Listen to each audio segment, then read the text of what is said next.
What's one of the big takeaways that you got from this book? Um, a big takeaway.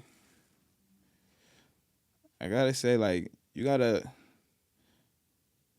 take your destiny.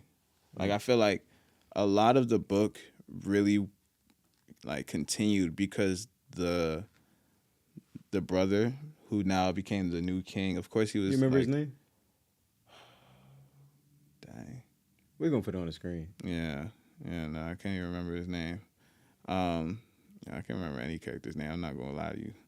But the the brother that became the new king, he was kind of like timid in situations, especially because there was someone on the other side um, that he kind of like had feelings towards, even though that person hated him because of like they're on two different His sides family, now. yeah.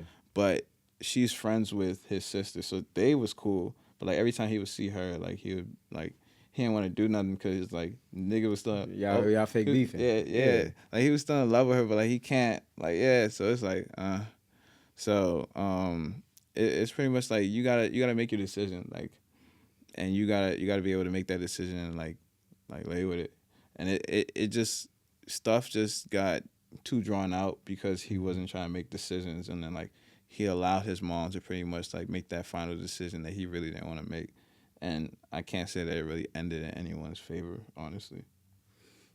That's crazy.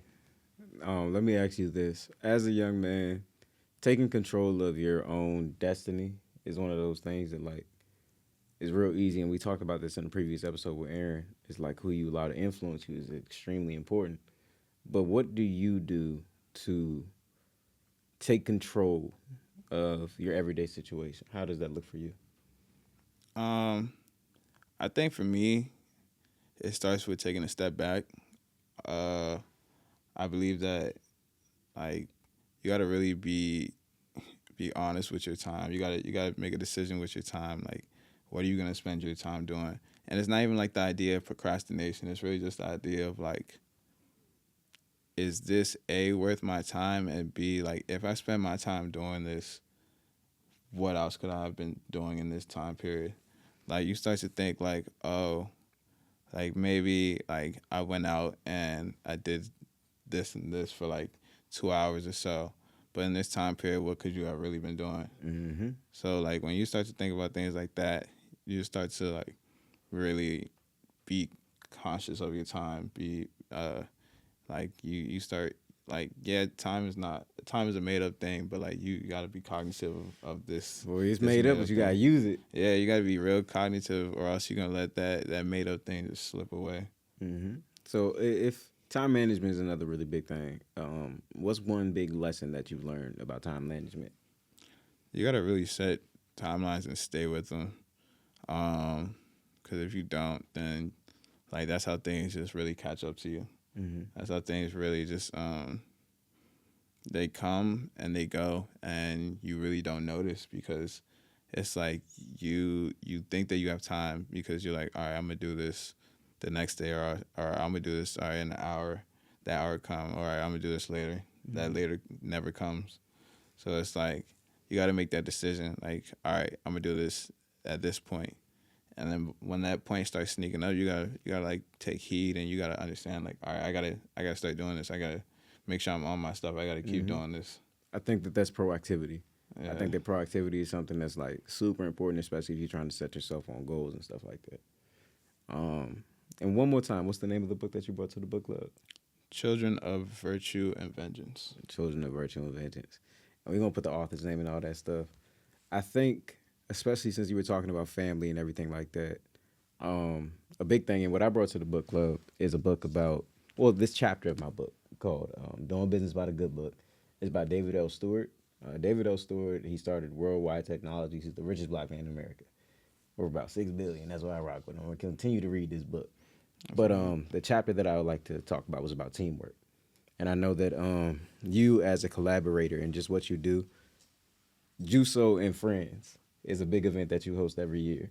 Yes, It's a sir. showcase, and I love that just the showcase aspect of it all, of how you're bringing in different talents from our area. And just like, bro, like a collective of people you know, and if you when you have a platform, you're not just using it just for yourself. It is about the people that you're putting up with it, putting yeah, the people you putting with, Yeah. putting the platform, Like you Yeah, putting on the people- platform. I Golly. mean, nah. See, I won't say I'm putting anybody on. Not putting them on, but putting in position. Because if Yeah. you starting the showcase, Showing a different showing light. love, yeah. Yeah, I feel like with Juice and Friends, Juice and Friends is made out to show light to everybody. I feel like nah, I was gonna try to get poetic on this joint, but Yeah. I'm gonna just keep it simple. That like for Juice and Friends, it's so much light that can be shown. Like just because I show light on one thing doesn't mean that it's gonna outshow something else. Like it's always space for more light. Like more light is just welcome. So if that's the fact, then us as creatives and us as like artists, like I don't gotta put one person up, or I don't gotta stack people up just to like put other people down, or I don't gotta like try to like you said, like that's why I said I don't put people on. Like these people already have their own, like they already show their Platforms and everything, own yeah. thing. We're just all directing this one light in one direction, just making it a brighter light. So it's the fact of Juice and Friends is here to just like create that brighter light with everybody. We're gonna be here and we're gonna show off great talent.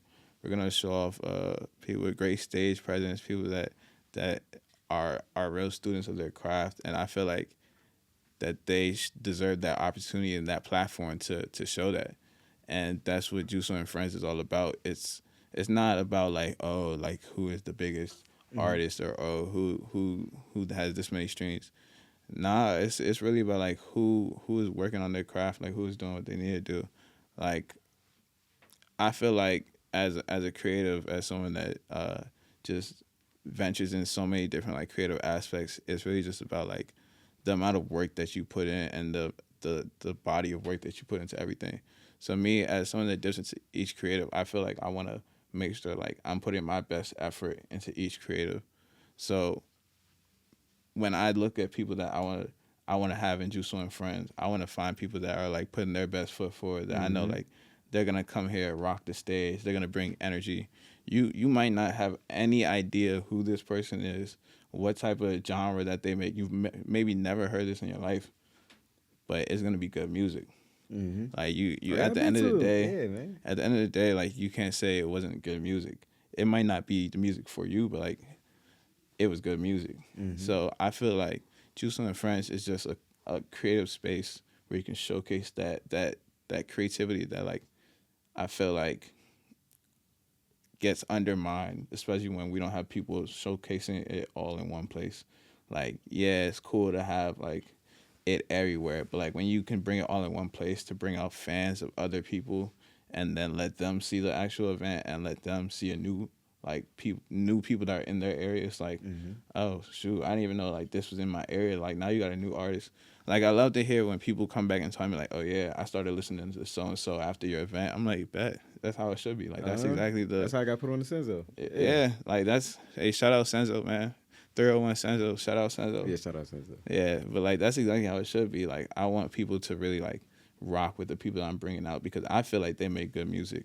So I feel like I want y'all to see that they make good music. That's really what started the event. Like good music, man. Enjoy music.